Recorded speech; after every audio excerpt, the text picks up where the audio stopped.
Hello, hello. So this is part one of the series Intuitive Fitness for Empaths. And today is focused on appreciating the complexity of trauma recovery. So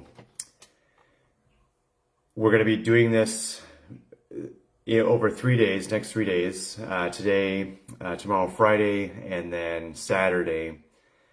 And this is a kind of a brief summary of the most important aspects of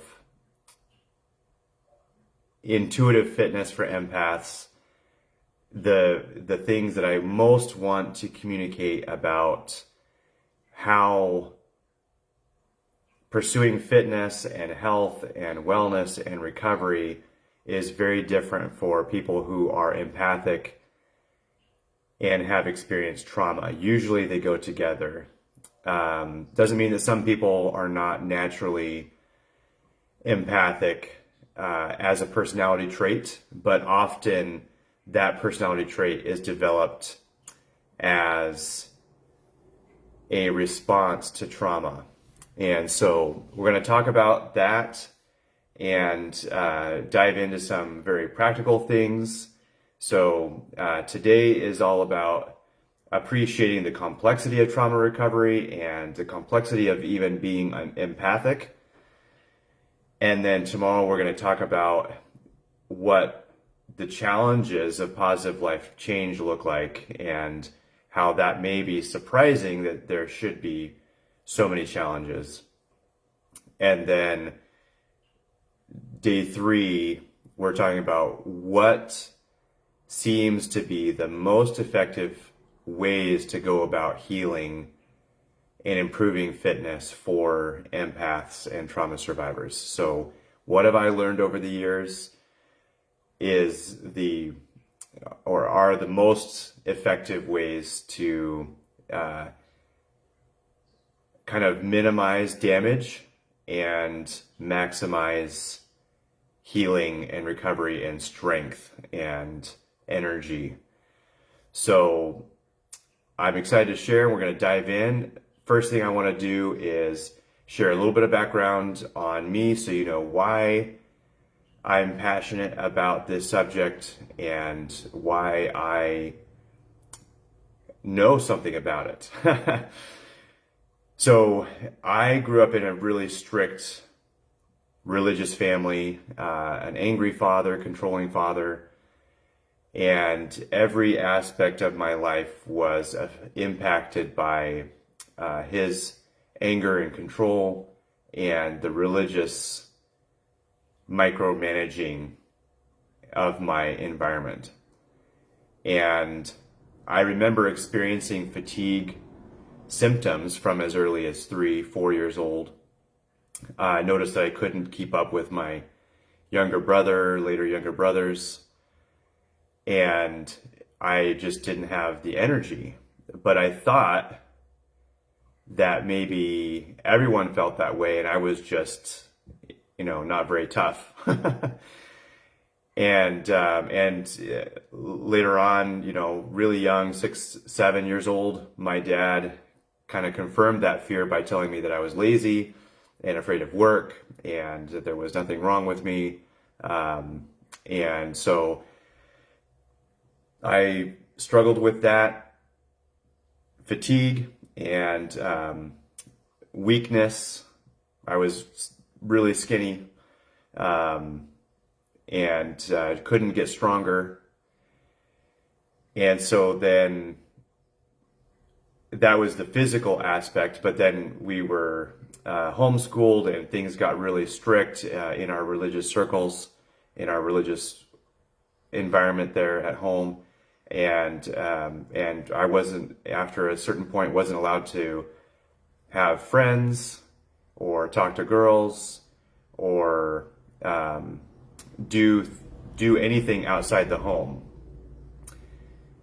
Even homeschool based opportunities.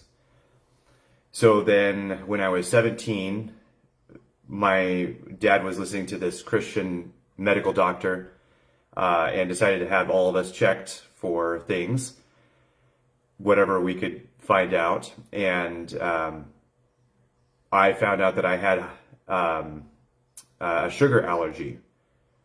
So that was a little bit helpful because sugar made my symptoms of fatigue worse. And so I was 17, so in my teens, I experienced the energy. I would wake up in the morning, I'd feel my energy tank about 50-60%, and I could feel it dropping. I knew I wasn't going to make it all the way through the day. And it was really scary. And it wasn't like a soreness or, something I could push through. It was like the energy to move was going away. And so that was really scary. I didn't know what to do about it. I didn't know what would make it feel better or make it better, fix it. And it wasn't until I was 22, almost 23, after Marine boot camp, when I rebelled at 22 and a half, 22, and joined the Marines and made it through the training and everything. But I found out that I had hypothyroid and hypoadrenia, and it explained why I had been unable to build muscle, and every time I tried to get stronger, I got weaker and smaller instead. So all of that experience helped me become obsessed with understanding health and fitness and how do I get stronger? How does the body work? How does it recover? Does it heal? Will I ever experience energy? Will I ever experience strength? And along with all of this on the physical end was the mental, emotional aspect where I was completely dominated and controlled by my dad, and I didn't have a say in my own life, literally, until I chose to what was seen at the time as rebel at 22 years old and drive into town without my dad's permission or prayer protection or knowledge and begin to live my own life. So something that I noticed as I was healing and recovering and growing in my early mid-20s was that as I got stronger physically and energetically, I also got stronger mentally and emotionally. Meaning I felt like I was able to state my opinions, I was able to set boundaries, I was able to state preferences as I got healthier and stronger physically. So the two went together. Like I couldn't get a lot stronger physically without also getting stronger mentally and emotionally, and vice versa. And both were a slow process. But as I moved forward, I was able to gain momentum. And one of the biggest things was learning how to listen to my body and honor my needs as an empath. And that took a while for me to understand what that was, and that was me and how that affected my life. And then also as a trauma survivor and riser, as my friend Claudia talks about, we have like the whole process of healing is so integrated into every aspect of who we are. I didn't realize or appreciate until a couple years ago that I had complex PTSD all those years, and that was also a major factor. So I have been fascinated with the process of positive life change since that time. Like, how do you become someone you have never been before? And how do you experience realities that you've never experienced before? And I'll be talking specifically about that tomorrow, but I became obsessed with positive change. How do you become someone you've never been?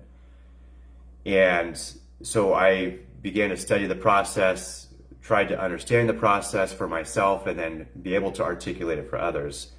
And so today, as we talk about appreciating the complexity of trauma recovery, I want to go over some of those things that I have learned along the way and seen in hindsight to be true and effective and have shared with others. So the first aspect of this is understanding and appreciating sensitivity.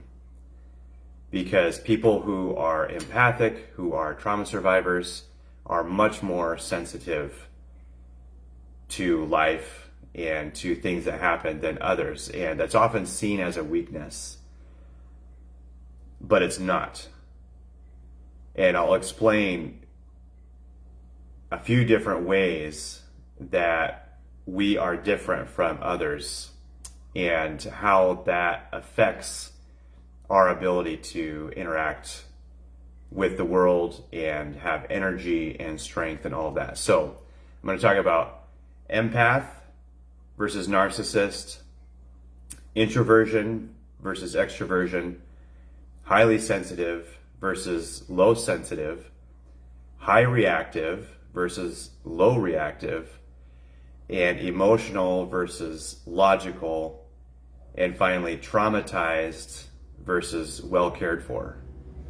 So starting with empath and narcissist, so if you have this spectrum of empathy, an empathic person that is very others focused and very in tune with everyone else's experience, emotional experience. And then you've got the narcissist, which doesn't even have to be an abusive narcissist. It's just someone whose personality is very in tune with themselves and not very in tune with everyone else.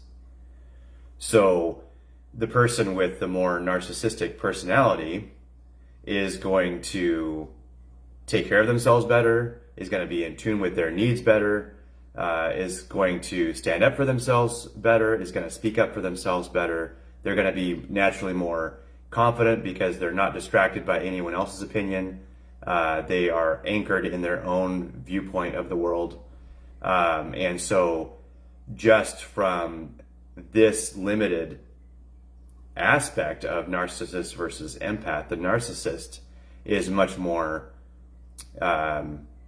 anchored and secured and strong in their story and strong in their understanding of themselves and their needs and all of that. So they're not spending any excess energy on anyone else, where it's kind of the opposite for empaths.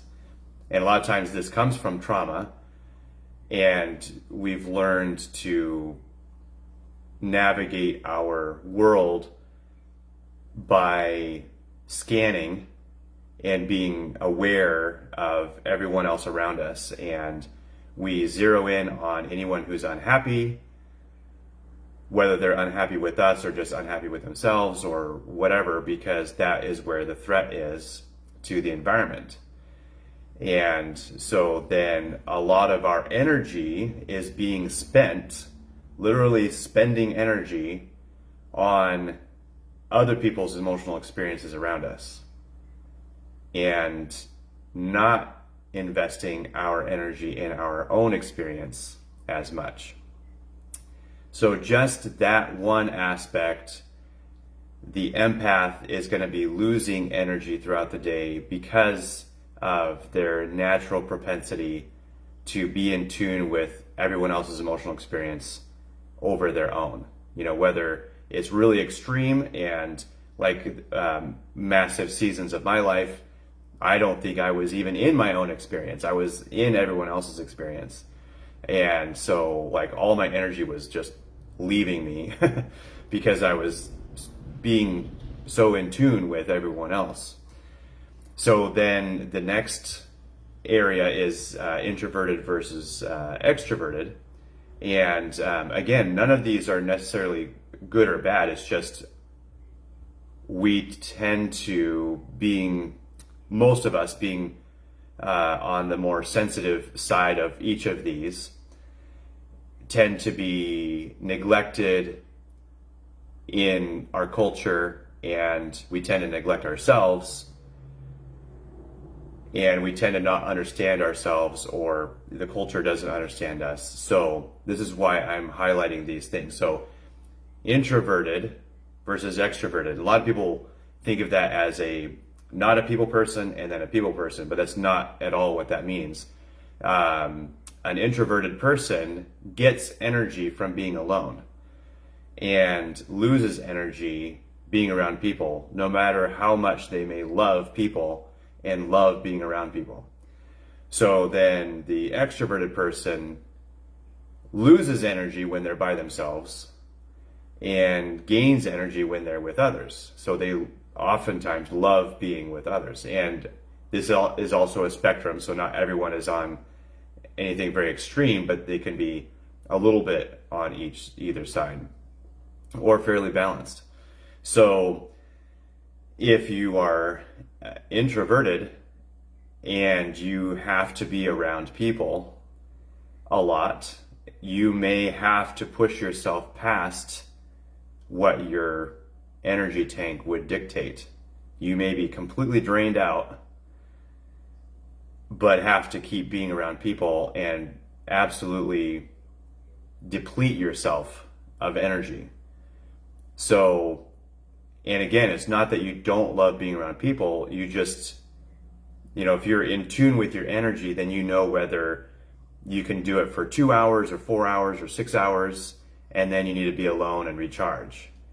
And so being in tune with yourself and honoring that aspect of you instead of trying to push past it or drink more coffee or whatever, that is so important. So we've talked about empath and narcissist, introverted, extroverted, and we're going to talk about highly sensitive versus low sensitive. And a highly sensitive person is just more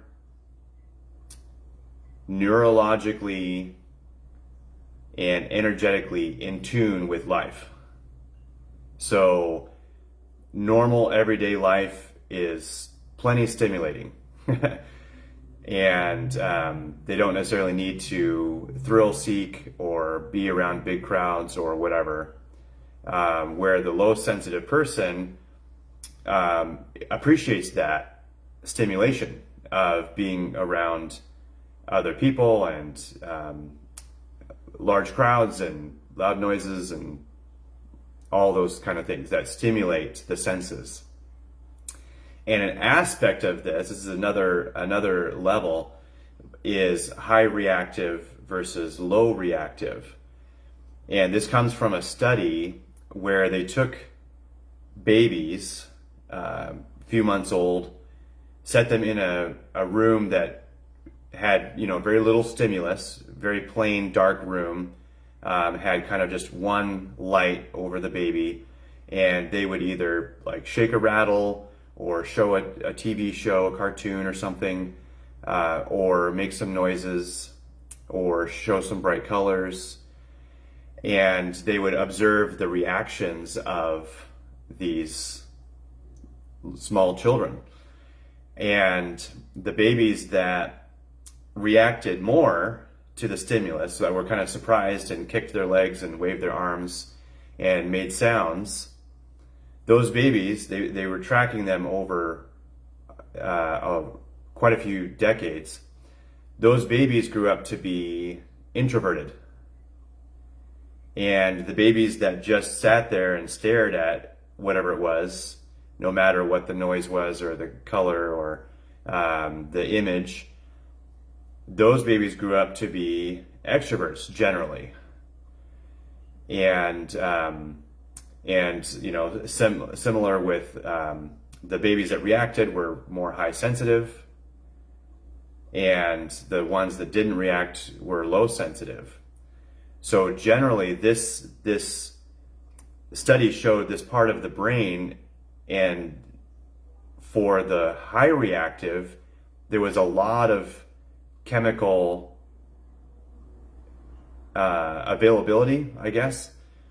And so they were very, very stimulated by all the little things. And then the kids that were low reactive and didn't respond to it were low stimulated, minimally stimulated by the environment around them. And so those kids grew up to be the thrill seekers and the daredevils, and loved all the things like roller coasters and concerts and all of that. So everything on the more stimulating end of things. So a person who is high reactive and highly sensitive and doesn't want to do all those things is not necessarily a boring person. It's because they are already stimulated enough by everyday life. They are in tune with everyday life way more. They notice everything way more. They are taking in more data already than the person that is more of the thrill seeker and daredevil, because they don't notice the subtle things. So the next area is emotional versus logical. And if you have heard of the research done by the Institute of Heart Math, where they actually physically measured the heart and the brain for their magnetic power and their electrical power, they found that the heart is 60 times more electrically powerful than the brain and 5,000 times more magnetically powerful than the brain. So if you are someone who lives from your heart and your emotions more than your brain and your logic, then you are also going to be taking in a lot more data just because you're living through your heart more. Because it's 60 times more electrically powerful, 5,000 times more magnetically powerful, which is your spirit magnetizes like things to it. So it's like your heart is this big field feeling out the world around you, where the brain is much smaller, taking in much less data. So just naturally, if you're more of an emotional person, then you are going to be taking in more data and using up more energy being alive. And then, of course, we have the category of traumatized versus cared for. So a traumatized individual is going to be more hypervigilant, is going to be more aware of their environment. They're going to be planning ahead more. They're going to be watching for potential indication of issues, potential problems, potential danger, all of that. And life is going to be triggering emotional flashbacks for them because they've experienced so much. So that also drains energy. So out of these 6 things, how many of these are you dealing with? You've got empathy, introversion, highly sensitive, high reactive, emotional, and traumatized. So if you are any of those, you're going to be using more energy throughout your day than anyone on the other end of the spectrum for most of those things.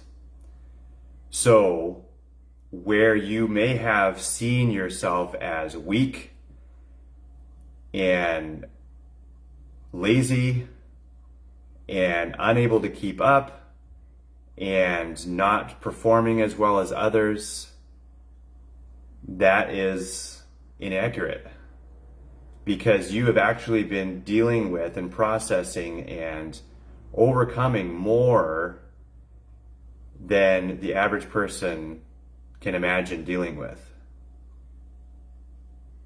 So you are stronger than you know, you are more powerful than you know, you have more endurance than you know, you have more perseverance than you know. So let that sink in. Let that process in your mind and in your heart over the next couple of days as you think about how amazing you actually are and how powerful you actually are and how courageous you actually are for everything that you have been processing and dealing with. So the next aspect that we want to talk about in this appreciating complexity of trauma and recovery is survival versus sovereignty. So if you have experienced trauma, survival mode is the mode that you probably have or are living in most of the time. And whether you're in tune with it or not, the body is dealing with the stress that we're experiencing. And that's why trauma survivors and empaths and highly sensitive people do tend to experience a lot more health issues than people who don't deal with those things, because it's draining you of your life force energy, and your body is naturally weaker, and the immune system is more compromised, and you're more susceptible to further trauma and stress and anxiety and hypervigilance and all of that. So you're wearing yourself out and drinking more coffee and pushing yourself harder and, whatever else you need to stimulate yourself to get yourself moving, or, using shame or whatever. Like, none of those things are going to actually help the body. The body is dealing with the stress that we ignore, so ignoring it won't work. When you have experienced trauma and you're in survival mode, you're going to be triggered a lot. There's going to be a lot of things in life that won't bother anyone else, but they will instantly remind your nervous system of a traumatic event in the past. And you will respond with an activated nervous system in one of 4 ways. And I got this from Pete Walker's book, Complex PTSD. So we're familiar with the first 2. Some people are familiar with the 3rd one, and most people are not familiar with the 4th one. But you can respond with fight, flight, freeze, or fawn. And in today's world, we kind of tailor our responses to be more socially acceptable. So instead of fighting, we might get really angry. We might hit something else. We might go home and hit something else. We might get in a heated argument with someone. So there's different ways that fight can look, but then flight can look like abandoning things, disappearing from people and situations and relationships, literally fleeing. And then freeze. This was my main go-to when I was younger, where my body and my mind would freeze whenever my dad got angry. And so just shutting down, procrastinating, not dealing with things, that is a freeze trauma response. And then fawn is where you become kind of the caretaker and assistant of your abuser, where you become their best support, their best encourager, their best friend, basically. And that was my secondary go-to as I got older, and I realized that I had some skills that my dad could use. And so I became an assistant in his business, and then worked for him in his contracts for a while. And so if you've experienced trauma, your nervous system is primed to take over for you. So when you experience a situation that reminds you of trauma, it triggers that response. That is your old brain taking over. That's not you consciously choosing that response. That is your unconscious, your old brain deciding this is a dangerous situation, and it sets you on autopilot into your trauma response. So, when people say, well, why didn't you run? Or why didn't you fight back? Or why didn't you leave the situation? Or why did you stay in your home for so long? Or why did you stay with your husband for so long? That, they obviously don't understand trauma, but they also don't understand that it's not a conscious choice. It's your old brain, your nervous system taking over for you and deciding what's the safest way, which response is most likely to keep you safe and alive. Sometimes keeping you alive is not the same as keeping you safe, but maybe it's better than keeping you safe to keep you alive. So if you've experienced trauma, then your nervous system and your body tends toward being hypervigilant, hyper alert, being on guard, looking for danger, not being able to rest. And the weird thing is the goal is to move into sovereignty, not survival, to realize I am powerful, I am safe with me, I can speak up for myself, I can set boundaries, I can state my needs, and I can be supported in life.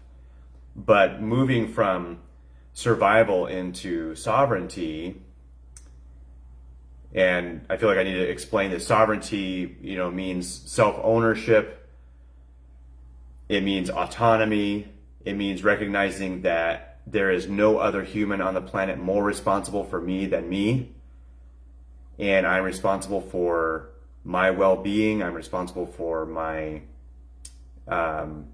self-care, and I'm not only responsible for it, it is my right and privilege to care for myself and to support myself.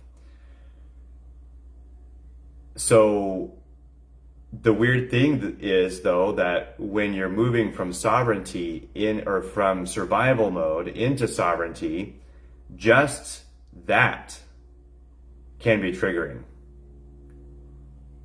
Just deciding that I am safe, I am powerful, I get to choose my life, I get to own my life, that can be triggering and scary, because previously your body only felt safe if you were hypervigilant and hyper alert, and you were constantly checking your environment to make sure that everything was okay.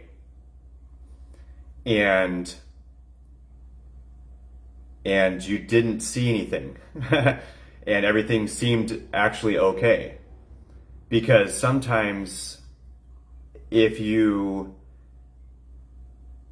are checking and you don't have feedback, like you haven't heard back from somebody, or you don't know how they're doing, or you don't know what your financial situation is, or you choose to believe that you're safe and supported and okay regardless, and you choose not to check, the absence of information can cause your nervous system to go into a panic attack. Because you are used to being hypervigilant and checking everything. And even if there were some really bad things happening, as long as you were checking on it and you were aware of it, you could actually be calmer than if everything was fine.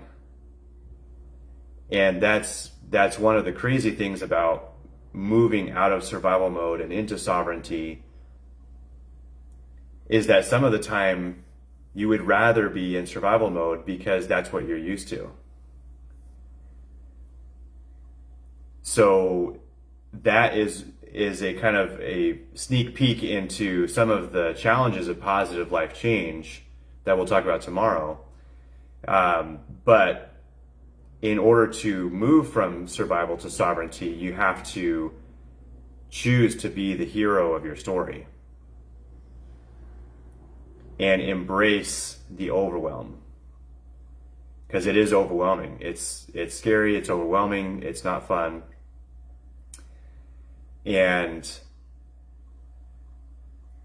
But you have to choose that. You have to remember this. I do want to experience this, and I do believe I can experience something better than I have experienced. And so responding to yourself when you have those trauma responses, those emotional flashbacks, those triggers, learning how to care for yourself is the key. And the one of the critical things, one of the most helpful things that you can do as you learn to acknowledge and accept your trauma and your emotional flashbacks, your survival mode when you get triggered into that, is self-compassion. Because a lot of times there's shame instead. It's like, logically, you know that this situation that's happening right now is very different from the situation that you're flashing back to. And you know that you are different than the you that was experiencing the trauma in the beginning. And yet, in those moments, it doesn't matter. Because your whole nervous system is reliving the trauma in that moment because of the experience that you have. So instead of allowing your logical mind to shame you for the response that you have to a situation that just reminds you of trauma and isn't actually traumatic, have self-compassion. Be your own best friend. This was something that I had to learn because I was so obsessed with trying to get my dad's approval for the first 22 years of my life and always failing, that whenever my dad was mad at me, I was more mad at me. And I could feel the hatred coursing through my veins when I was mad at myself for failing to get his approval. And it took me a while to realize, wait, that is insane. Like, what he is requiring, like, most people would kill to have a son like I was. I was amazing. I was diligent and compassionate and empathic and responsible and persevering and all these things. And none of that was recognized or seen or valued at all. And if I had been able to separate myself from what I was experiencing and my obsession with getting my dad's approval, I would have seen that, or seen earlier, that no one would have gotten his approval because he was disapproving of himself. And it wasn't until my early mid-20s, as I was being brave and courageous and choosing to own my life and try to do some recovery and try to, experience things I'd never experienced before, like getting a job and, doing adult things.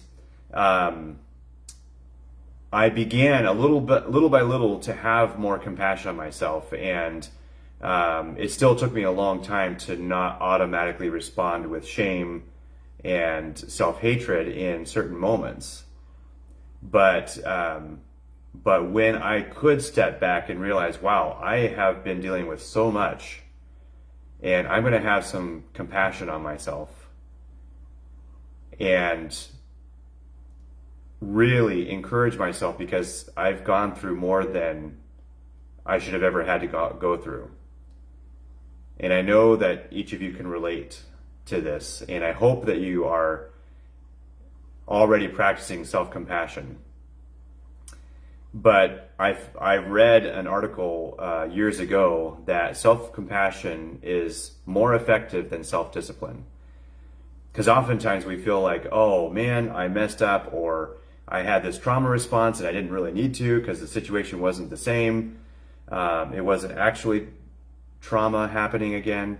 But, and so then we think that we need to have more self-discipline. We need to tighten down and control ourselves more. And that is not helpful. It's not a matter of not having discipline. It's a matter of actual trauma. So compassion, have compassion on yourself. And that is the bridge to healing. Because if you are ruling yourself with an iron rod, you don't allow yourself to heal. You don't allow yourself to feel, to recover, to have a breath. And when I was trying to respond with self-discipline, that was really punishment. So not only was I traumatized and having emotional flashbacks,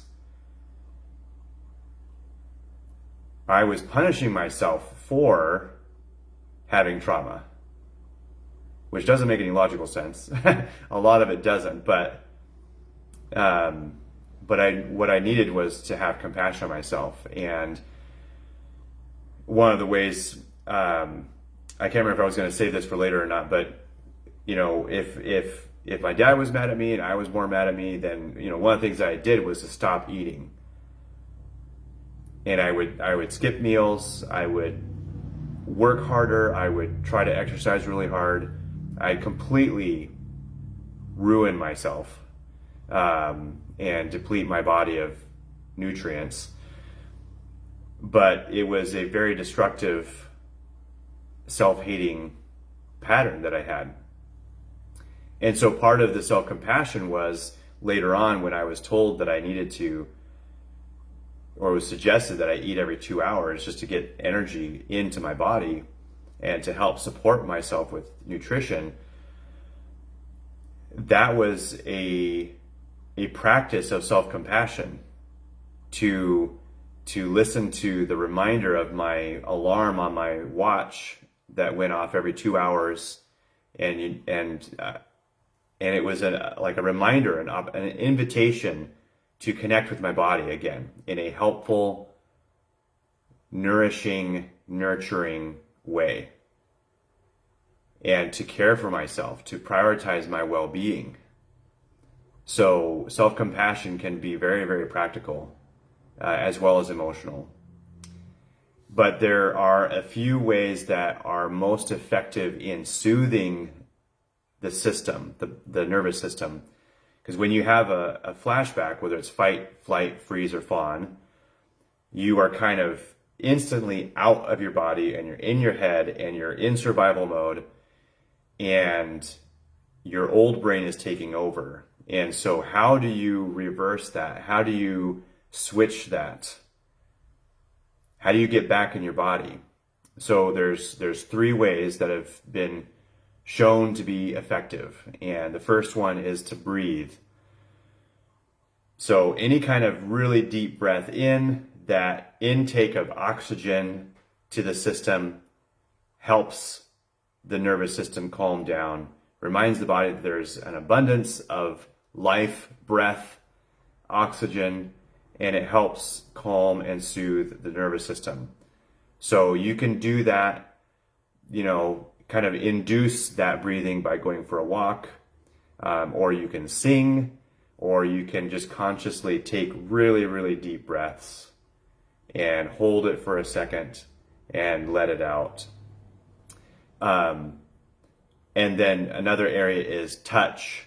So whether that is someone else touching you, giving you a hug, or you touching yourself, placing a hand on your heart, tapping, emotional freedom technique, EFT, tapping is really good. You can process your emotions while you're tapping the different points. So the edges of the fingers and between the eyebrows, under the eyes, under the nose, right around the chin,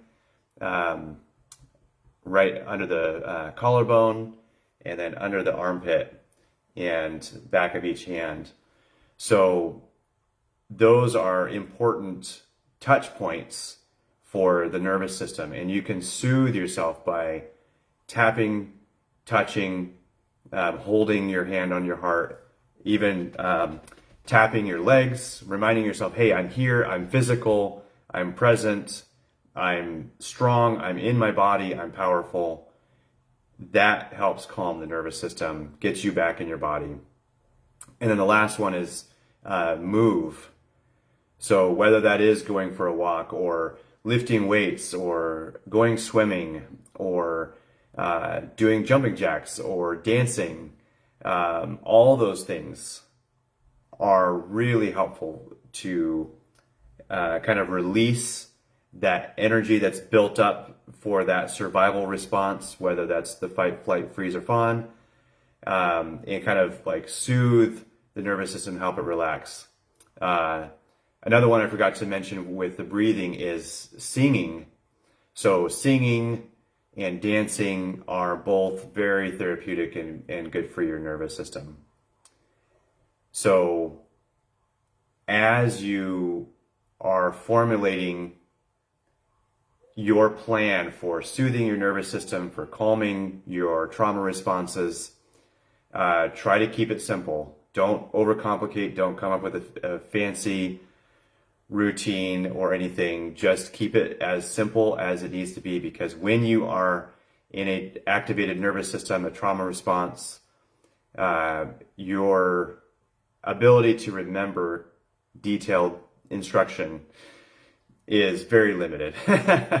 And it's even challenging just to follow it, let alone remember it. So just reminding yourself to get in your body as much as you can is so important.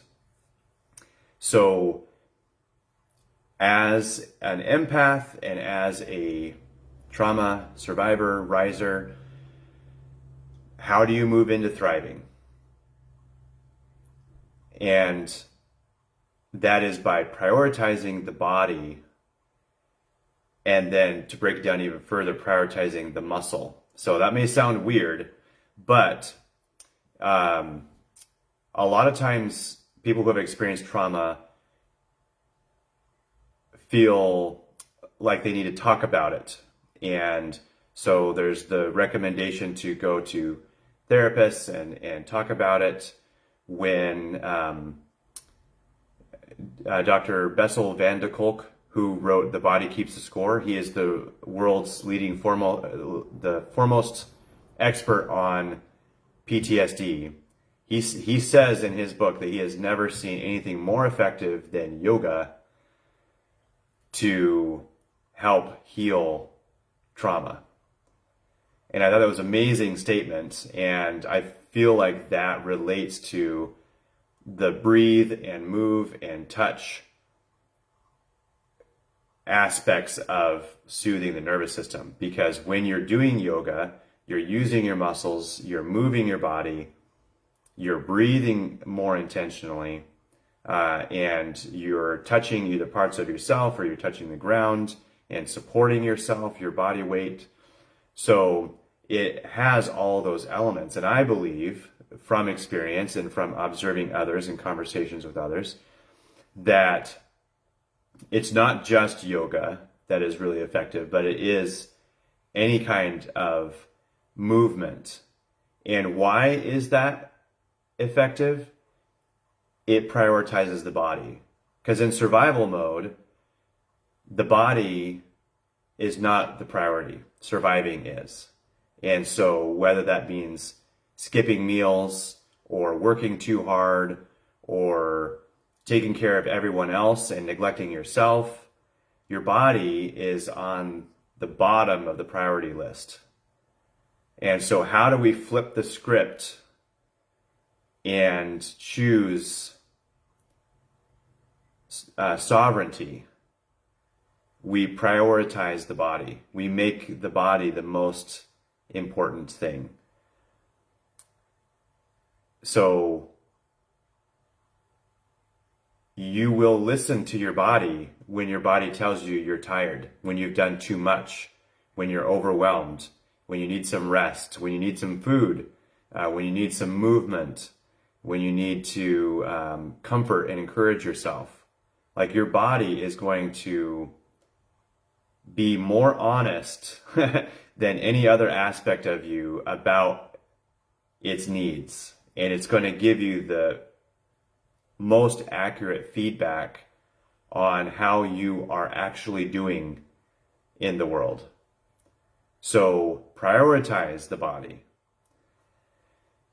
And then within the body, and we'll talk more about this on Saturday, but within the body, you've got your brain and your blood and your organs and your bones and your muscle. And a lot of people, even with their self-care and their exercise, they prioritize, often the emphasis is on losing weight. So they think, I'm going to burn calories. So I'm going to, do cardio and high intensity interval training and all this stuff to burn calories. And then I'm going to not eat as much. So they're trying to expend more energy and not take in as much energy.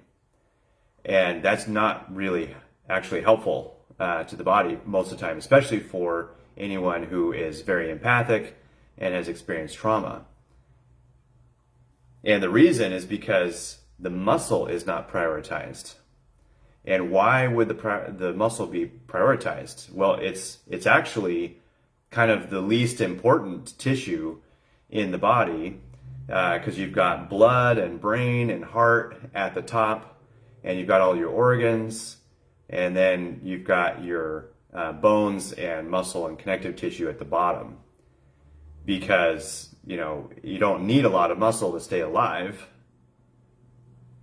But are we trying to stay alive, or are we trying to thrive?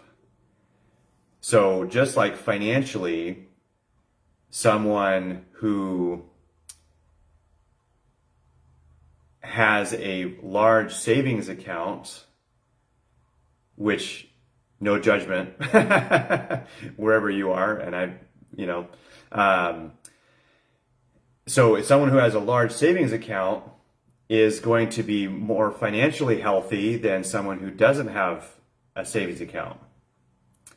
And so not only can the person with the large savings account pay their bills and everything, but if they have some kind of disaster, some kind of setback, or someone else has an emergency, then they're able to utilize that savings account without endangering their financial situation, because they've got abundance there. Is the savings account more important than paying the bills? Obviously not. So the savings account is assumed to be in addition to daily expenses and paying whatever bills.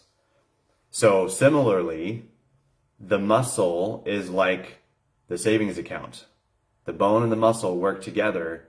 And so if your nutrition and your training is on point, and you're doing that within your energetic balance so that your organs and your brain and your blood can be as healthy as possible, which your body already prioritizes, and you're able to maintain or increase your muscle and bone density, which you cannot increase bone density without increasing muscle density. So that's one of the reasons why it's so important to increase muscle density.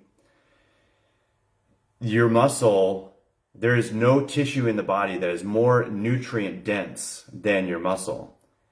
So that is why when people get any kind of disease or illness, they're way better off if they have denser muscle and bones.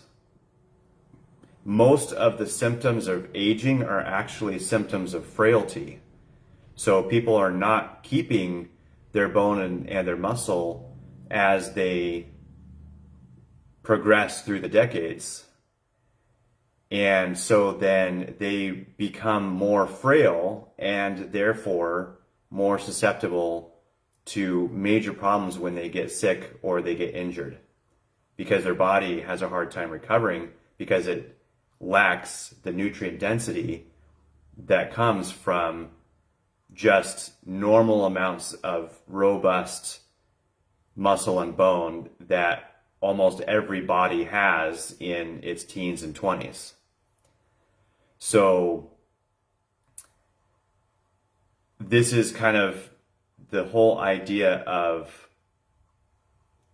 in this kind of the pseudo spiritual world, they make the spiritual more important than the physical. And often in society, the mind is honored more than the heart. And then in health, the heart and the brain and the blood are prioritized over the bone and the muscle. Where if we elevate and honor the things on the lower end, then we're going to be more in a thriving place. And oftentimes in survival mode, we have to cut our losses and, accept injury because the priority is surviving, not thriving. And if we're ever going to experience something different, we have to turn that around. So I mentioned this yesterday, but part of this aspect of trauma recovery is understanding the philosophy behind intuitive momentum fitness, where you might have experienced health issues and trauma and this whole set of reality, and you want to experience a totally different reality. How do we do that? And what do we believe about the body? And do we need to change what we believe about the body? Because a lot of times the typical approach to fitness and health assumes that the body is working against you. It wants to kind of crap out. It wants to be lazy. It wants the sugary thing and all of that. But I don't believe that. And sometimes the body is in survival mode and we might have to help it understand, but it genuinely wants to thrive. And I believe it is trying to thrive. So there's seven statements that summarize my beliefs about the body, kind of my health and fitness philosophy. So 1, I believe the body is working for us, not against us. 2, I believe the body is brilliant in ways we may never understand. It has innate wisdom in it. 3, I believe the body is always seeking optimal health. Like we are literally doing as well as we can in every moment. And the only thing that's missing is how we're supporting our body. So we're going to be going over how do we do that. I believe the body, number 4, I believe the body is always doing the best it can with the resources it has. 5, I don't fix my body, I support it. 6, I listen to my body and let its feedback guide me. And 7, I slowly replace unhelpful patterns and habits with helpful ones. And we're going to be talking about that, like the patterns and habits tomorrow, and then how do we implement better ones on Saturday and what those look like. So tomorrow we are talking about understanding the challenges of positive life change, why it is challenging to become someone we've never been. And then Saturday, we're talking about how to utilize proven vitality keys for empaths. So in my journey and in my working with everyone, all the clients that I've worked with, what are the most effective things to change and improve? And what are the most important things to avoid and let go of? So in choosing that, what is most beneficial? So, and I will also be talking about ways that you can work with me, some really detailed training, coaching packages that I've created, where I can go through all of this in extreme detail with you one-on-one or in a group setting. So more information will be coming on that. So if you have any questions about this, please comment below. Anything at all that I talked about today, would love to connect with you more on that. And hope you have a great night, and I'll talk to you tomorrow.